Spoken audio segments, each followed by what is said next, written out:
Brezilya'nın başkenti Brezilya. Brezilya!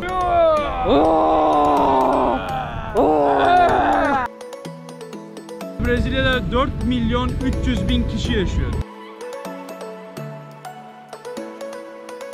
Brezilya şehri kuş bakışı olarak kuşa benzetiliyor. Televizyon kulesi.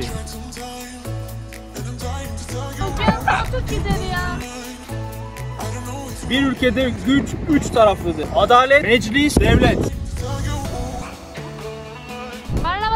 Brezilya şehri Brezilya'nın en güzel tasarlanmış, en başarılı şehirlerinden biri.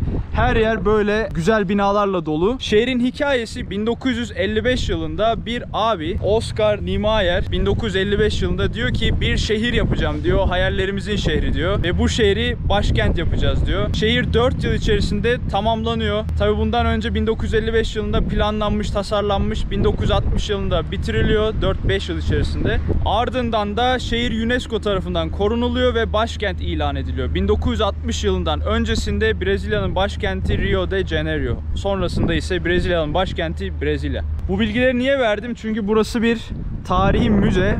Ancak korona dolayısıyla kapalı. Kaparım. Burada da insanlar şehrin baş tacı tabii. Bütün tarihi burada. O yüzden insanlar gelip buralarda çekimler yapıyor. Güzel fotoğraflar çekiyor. Gidelim. Avaz Brezilya. Çok güzel ya. Brezilya çok güzel. Bu arada Brezilya'da 4.300.000 kişi yaşıyor. 4.300.000. Yani Brezilya şehri Brezilya'nın 4. büyük şehri. 1. São Paulo, Rio de Janeiro, Salvador, Brezilya. Brezilya çok modern şehir abi. Ama Brezilya çok güzel şehir. Ama burada insanlar yok. Ben İnsanlar hissediyorum, istiyorum. Hissediyorlar istiyorum. Ama burada yok. Gressa. Let's go. Tepki güzel değil mi? Güzel. Abi geçmişte Amerika kıtası bulunduğu zaman burada yaşayan insanları, yerli insanları Hindistanlı diye çağırıyorlardı. Yani Indian. Burayı Hindistan zannediyorlardı. Gemiyle sadece böyle kıtanın etrafını dönüp Hindistan'a vardıklarını zannediyorlardı. Ancak burası Amerika'ydı. Bu yüzden buradaki yerli insanları Hindistanlı diye çağırmaya başladılar. Şurada bir abi var. Göstereceğim size nasıl gözüktüğünü. Adamımız bu. Buradaki verilen bilgilerde de yani şurada her müzenin girişinde bilgiler var. Hindistanlılar yazmışlar. Abimizin görünümü bu. Görünüş bu. Brezilya keşfedildiği zaman insanlar bu şekildeymiş. Bu yüz Aşağı yüzde aynı. Doğru. Dünyada bakınca zaten ekvator çizgisi şu an böyle yukarımızda kalıyor. Yani Bali'nin tepeleri falan gibi düşün. İnsanlar aslında biraz Endonezyalıya benziyor yani. Evet. And he has a gun but somebody still like. Aynen. Mızrağını çalmışlar ve küçükler yani kısalar böyle. Endonezyalılar gibi. Let's go. Hadi. Bölgenin bütün tarihi, binaları, heykelleri burada. Abimiz mesela buraya herhalde biraz yatırım yapmış. Küba'nın kahramanı diye geçiyor. Buraya heykelini dikmişler. Bıyıklı bir abimiz. Bütün belediye binaları olsun, önemli işte millet meclisi falan, o tarz şeyler hep bu bölgede. Bölgeyi de kuşa benzetmişler demiştim. Şu an kuşun kafa bölgesindeyiz. Kafasından kanatlarına doğru gideceğiz. Kanatlarında da insanlar yaşıyor. Mahalleleri de göstereceğim size. Belki de dünyanın en güzel planlanmış şehri burası. Burada işte Meksikalı abi de varmış. Şu sarı kafalı abi gibi. Şurada da 2-3 taş var. Ancak kafaları çalmışlar. Kesip almışlar. Niye bilmiyorum. Ve Heonie ve No Head. Why somebody hit?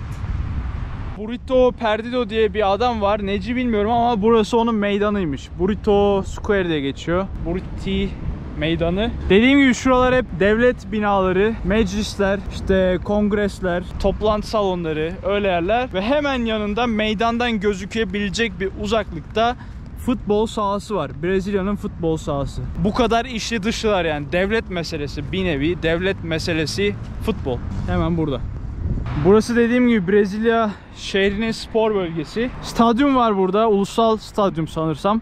Milli maçları falan burada oynuyorlar büyük ihtimal. Stadyumun adı Mané Garrincha. Ünlü bir futbolcunun ismini vermişler stada. Milli bir futbolcu, Brezilyalı futbolcu. Tabii korona dolayısıyla her şey kapalı. Biz şu an hayalet gibi yürüyoruz şehirde. Büyük ya stat. 50.000 kişilik falan vardır, baksana bayağı iyi.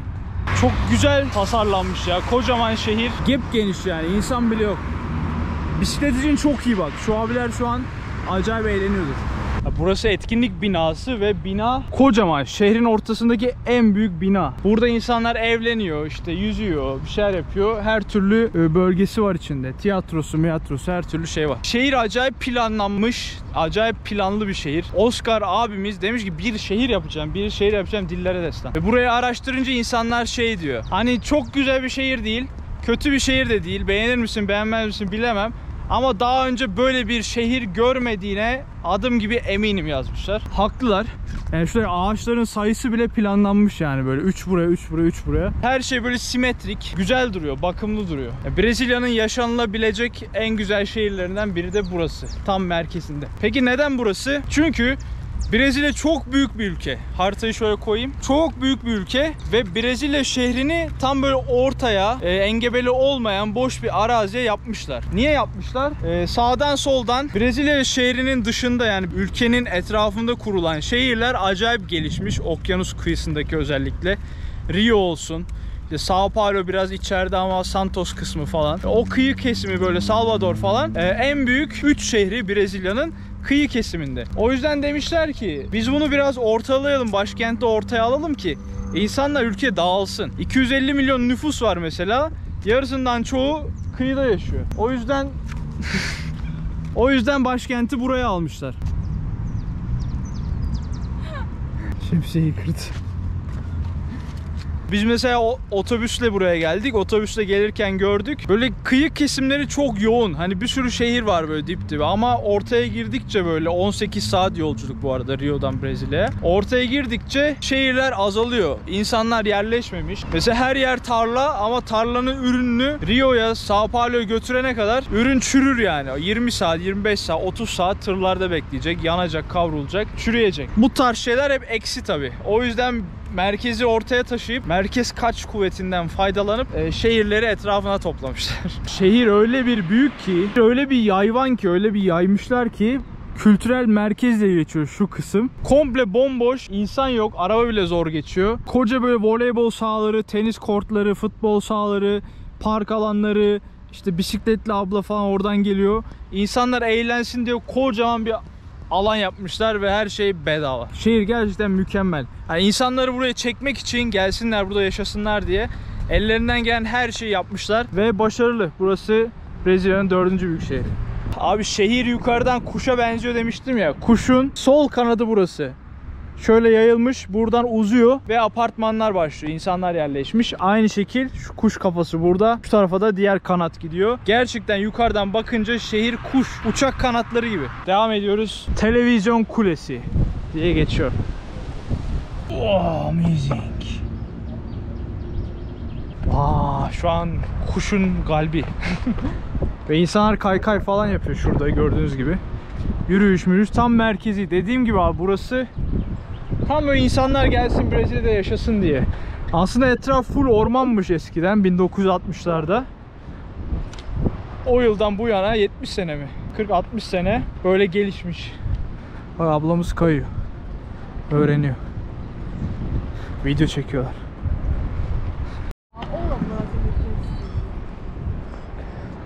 Ne diyordum?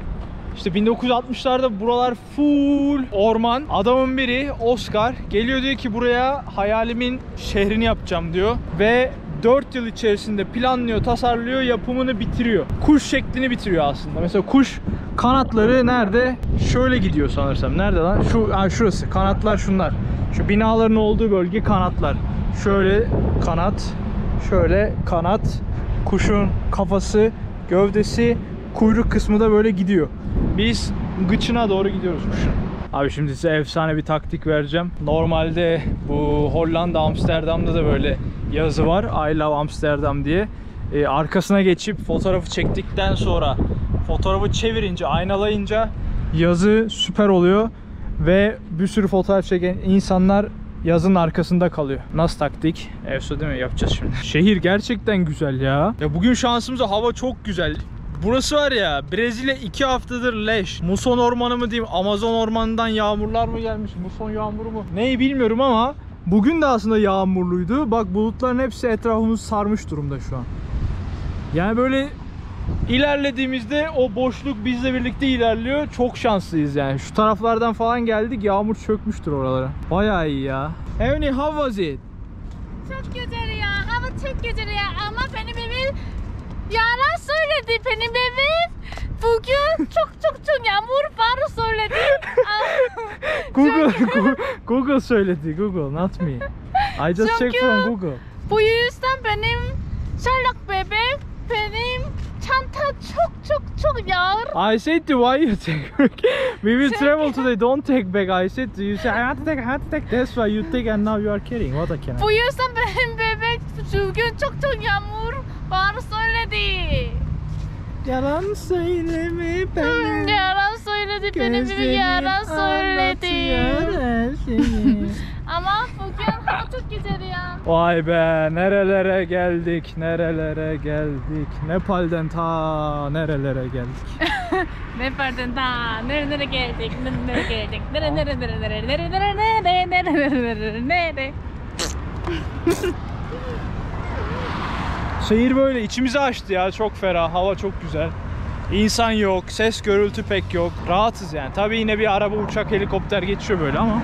Evet, çok rahat. Güzel. Abi şimdi diyeceksiniz taktın kanatları ama hakikaten kanat yani. Şu aralar kuşun kanatları şu an. Kanat dediğim öyle ince bir yolluk yer değil. Bayağı şöyle oradaki binadan buradaki binaya kadar, hatta aşağıya kadar kanat devam ediyor. Buranın planlanmasında buraya yerleşecek kişi sayısı bile belliymiş. Yani şu kanatlara yapılan binalar aslında belliymiş önceden kaç kişinin, kimlerin yaşayacağı. 1960'larda direkt buraya bir göç olmuş zaten, böyle milyonlarca insan direkt gelmiş. Artık ne yapmışlar, TOKİ evi bedava vereceğiz falan mı demişler, krediyi faizsiz mi demişler, niye bilmiyorum. İnsanlar gelmiş buralarda yaşamışlar, yaşamaya başlamışlar. Güzel bir yer burası. Güzel. Dediğim gibi 1960'larda yapılan yapılandırma nasıl böyle lüks duruyor, ona bir bakın. Çok şaşalı güzel yani. O zamanlar Brezilya zengin, dünyanın en güzel böyle 8. 7. ekonomisine falan sahip 1960'larda. Hani Arjantin falan dünyanın en zengin 3. ülkesi falan, şu an ekonomi çöktü gitti bitti. Ama o dönem bu bölge uçuyor yani. Avrupalılar geliyor buraya, yatırım. Paraları değerleniyor, insanlar coşuyor, binalar uçuyor, her şey fişek. 1960'larda parayı gömüyorlar yani Brezilya'ya.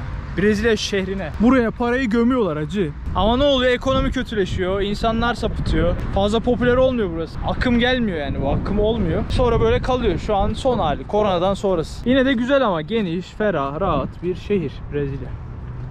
Brezilya'nın başkenti Brezilya. Brasilia. Say act like man. Real man. Say to me as a man. Brasilia. Brezilya. Brasilia. Oh! Oh!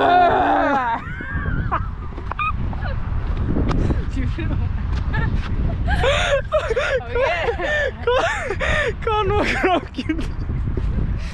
Okay. Bebe. Brezilya.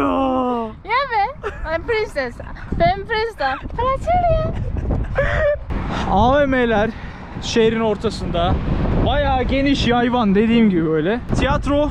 Geçiyoruz şimdi. Şurası camlı bir bölme. Şurası da böyle basamaklı bir bölme yapmışlar. Güzel gözüküyor. Ya 1960 yıllarından bu yana yapılan mimariler bunlar. Yani 1970'lerde, 1980'lerde o döneme göre yapılan mimarlara göre bayağı başarılı. Ulusal National Theatre bahçesi burası. Her böyle ortalıkta olan her mimarinin, her binanın dibinde de böyle İngilizce, Portekizce, İspanyolca yapılan açıklamalar var. Onlardan da bilgi alıyoruz. Normalde tiyatronun girişi mesela şurada. Tahtadan bir kapıyla kapatmışlar orayı. Çakmışlar yani bildiğin. Hani şey diyorum, buraya ne yaparsın böyle? Terk edeceksin, gideceksin mesela korona zamanında 9 ay, 10 ay. Ya güvenlik bırakacaksın önüne, masraflı. Ya da kapıya, cama kilidi vuracaksın, çakacaksın. Evsizler giremeyecek içeri. Çünkü öyle bıraksan kapı açık falan, adamlar camı mamı indirir, girer, içeri sağa sola sıçar. O yüzden devlet de bunu önlemek istiyor. Ama devlet de fakirleşmiş. Para da harcamak istemiyor. Arada mesela polis devriye atıyor öyle. Bir tane geçti. Ancak 7/24 önünde bekleyen güvenlik falan onları niyeyse vermiyor yani. Kamera al ama var ama kamera sıçan adamı çeksen olur, çekmesen olur. Adamı tutuklayamazsın da, bir şey de yapamazsın. Git de diyemezsin. Sıçtı gitti yani adam. Yapacak bir şey yok. Burası da kanatlardan devam hala. Kanatların üzerindeyiz. Gövdeden ilerliyoruz. Dediğim gibi kuş kafası orada kaldı.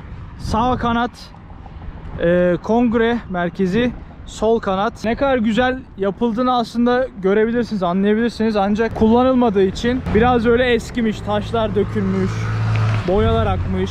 Güzel bir şehir batmış. Bunlar da 50 senelik evler. Burası da Adalet Sarayı. Burada justice sağlanıyor. Adalet var burada. Normalde adalet sarayları biraz böyle korkutucu olur. Yani halka böyle yargı dağıtma amacıyla. Ancak bu mimari gayet hoş. Burası Brezilya'da bulunan eyaletlerin bayrakları. Mesela şuradan bir tanesi Sao Paulo'ydu. Şu sanırsam. Yanlış hatırlamıyorsam. Burası kongre binası. Dediğim gibi Adalet Sarayı. Burada justice var. Burası da başkent Brezilya. Çok güzel ya.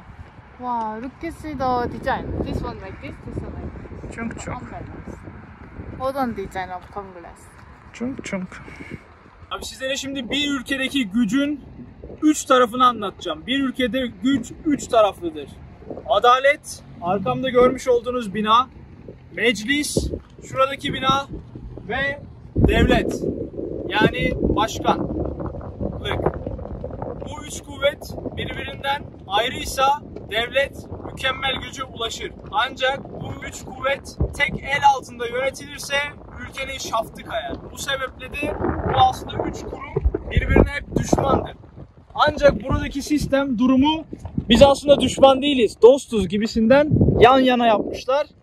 Fakat dediğim gibi Amerikan ilkeleri diyor ki bu üç kurum gücü tek ele geçerse ülkenin şaftı kayar. Mesela nasıldı?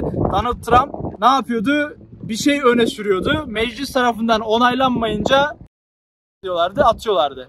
Veya adalet diyordu ki seni yargılayacağız oğlum diyorlardı.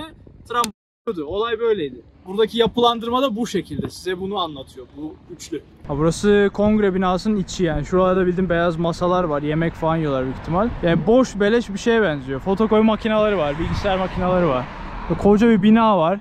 Düşün koca bir Brezilya yani. Ve buradaki meclisle, şu arkadaki Adalet Sarayı'yla, şuradaki küçücük başkanlık binasıyla yönetiliyor.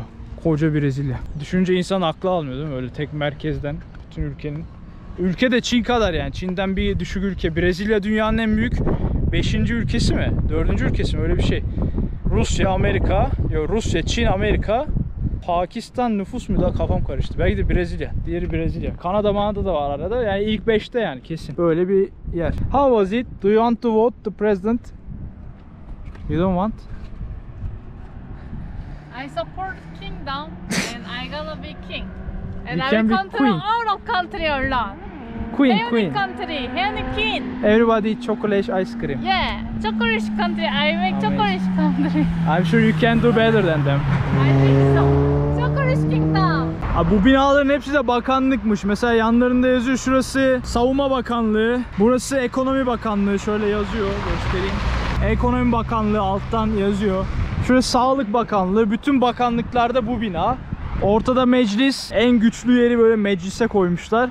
Devlet binası ve adalet de hemen sağında. Adalet meclisin sağında hemen böyle. Bakanlıklar devam ediyor. Teknoloji Bakanlığı. Böyle işte devlet olayı buradan itibaren sonlanıyor. Şöyle buradan arkası Brezilya devletinin bütün olayları burada. Bugün sizlere Brezilya'nın başkenti Brezilya'yı anlattık. Umarım videoyu beğenmişsinizdir. Kendinize iyi bakın. Bir sonraki videoda görüşmek üzere. Hoşça kalın. Bay bay. Bye bye.